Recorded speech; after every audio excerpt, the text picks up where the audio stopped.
अभी आपको बता रहे हैं, इस्लामाबाद हाईकोर्ट ने फवाद चौधरी के खिलाफ तौहीन अदालत की दरखास्त नाकाबिल समाअत करार देकर मुस्तरद कर दी है। इस्लामाबाद हाईकोर्ट ने ये दरखास्त को नाकाबिल समाअत करार दिया है और रिमार्क्स में जस्टिस बाबर सत्तार ने कहा है कि क्या सारे काम छोड़कर तौहीन अदालत की दरखास्तें सुनना शुरू कर दें।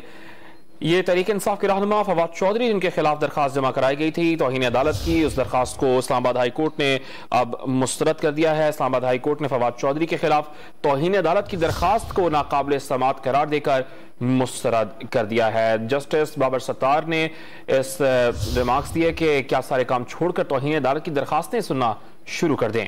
अभी आपको बता रहे हैं, इस्लामाबाद हाईकोर्ट ने फवाद चौधरी के खिलाफ तौहीन अदालत की दरखास्त नाकाबिल समाअत करार देकर मुस्तरद कर दी है। इस्लामाबाद हाईकोर्ट ने ये दरखास्त को नाकाबिल समाअत करार दिया है और रिमार्क्स में जस्टिस बाबर सत्तार ने कहा है कि क्या सारे काम छोड़कर तौहीन अदालत की दरखास्तें सुनना शुरू कर दें।